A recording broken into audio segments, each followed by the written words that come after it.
All right, let's dive right into this. Welcome to today's Explainer, where we're going to unpack a fundamental, unyielding truth about the human experience. And that truth is, pain in life? Yeah, it's completely inevitable.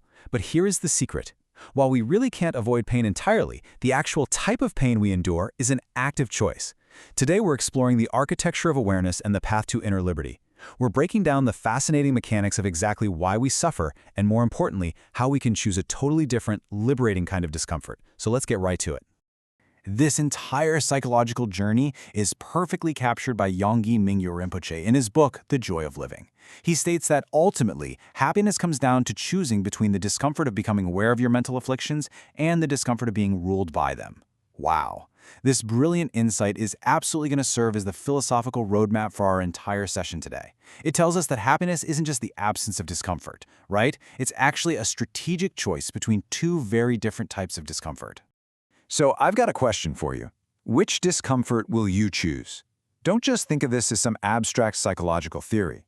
Frame this as an urgent personal crossroads that you are standing at right now. Because every single day, whether you realize it or not, you are making this choice. Are you choosing the pain of waking up or the pain of staying asleep? To really understand this choice, we got to look at the default state most of us find ourselves in. Section 1, our unseen rulers, and the discomfort of being ruled. If you've ever felt stuck, overwhelmed, or just inexplicably trapped, well, that feeling actually has a specific origin. The source material calls them mental afflictions. We're talking about our unexamined beliefs, unresolved traumas, emotional baggage, negative thought patterns, and defense mechanisms. And what makes them so powerful, and honestly so dangerous, is that they operate entirely beneath the surface of our consciousness. When you're ruled by them, they are the ones sitting in the driver's seat. They dictate your reactions, they shape how you perceive the world, and they limit your choices without you ever even noticing. They are quite literally invisible rulers dictating the terms of your life. So, how do we actually know these invisible rulers are running the show? Well, consider these common manifestations: chronic anxiety, anger and insecurity, destructive habits, repeating relationship issues, or just a pervasive, heavy sense of feeling stuck or unfulfilled. Take a second right now. Internally, check off which of these chronic struggles you recognize in your own life. Look, we all have them, but this is exactly what it looks like when mental afflictions are running the show. The source describes this specific type of suffering beautifully, but tragically. It's the discomfort of a slow, unseen poison. It's just a very passive, confusing kind of suffering. When we avoid dealing with our inner world, we aren't escaping pain. We're just inviting ongoing chaos, missed opportunities, and a deep lack of authentic connection. You're suffering, but you don't really know why. And that is a uniquely debilitating kind of trap. But listen, there is an alternative here. Section 2, the healing pain, or the discomfort of awareness. If that first path is a slow poison, the second path is absolutely the antidote. But, fair warning, it has a sting of its own. On the left side, the discomfort of being ruled is chronic, passive, and it keeps you trapped. But the right side, the discomfort of awareness, is acute, active, and highly intentional. Now, neither path is comfortable, right? But their natures, and most importantly, their ultimate outcomes, are vastly different. One keeps you stuck, the other moves you forward. Choosing that active path means you're deliberately turning your attention inward, and you use specific tools to do it. These include deliberate introspection, mindfulness practices, therapy, journaling, and having genuinely honest conversations with trusted people.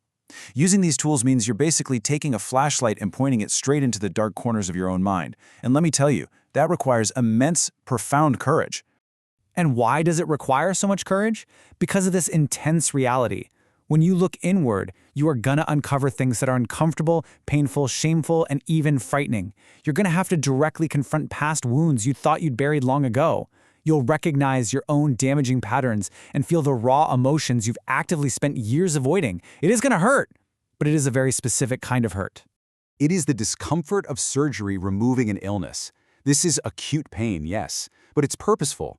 It is curative. You are cutting out the very things that have been poisoning you from the inside out. It's also a lot like the pain of exercising a muscle to make it stronger. Just like you can't build physical strength without the burn of the gym, you absolutely cannot build psychological resilience without the mental strain of self-awareness. And finally, it's the discomfort of shedding old skin to allow for new growth. Let's be totally clear here. This purposeful suffering is the required active step toward liberation. You just cannot become the next version of yourself without shedding the unexamined beliefs of the old one. So where does all this hard work actually lead? Section 3, the path to freedom and reaching genuine happiness. Enduring that surgical, skin-shedding discomfort has a massive payoff. But first, we really need to clarify what the source material actually means by happiness. Genuine happiness is not merely fleeting pleasure. It's not eating a great slice of pizza or buying a new car or just experiencing a momentary lack of difficulty. If we just chase that stuff, we're really only avoiding our internal rulers with temporary distractions.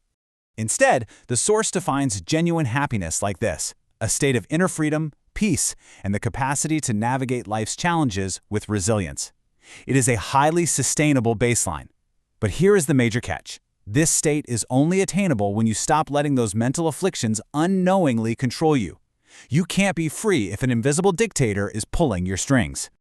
So the absolutely crucial point here is understanding the step-by-step progression to get there. It's an earned outcome. Step 1. We face those uncomfortable truths using our tools of awareness. Step 2. By facing them, we actually gain understanding and agency over our own minds. Step 3. This newfound agency leads to true self-mastery, where we actually control our behaviors. And finally, Step 4. That self-mastery serves as the concrete foundation upon which lasting, genuine happiness is built.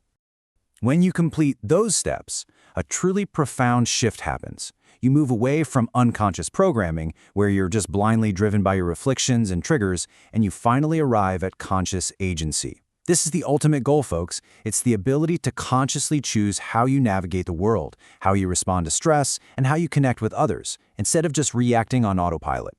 Which brings us to our conclusion, and right back to you. I'm going to leave you with this one final provocative question. Which unseen ruler in your life are you finally ready to confront today?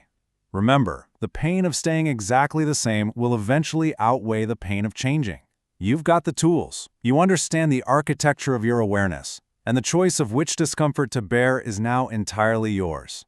Thanks so much for joining me on this explainer today. Take a quick screenshot of this question and take some real time to think about your answer.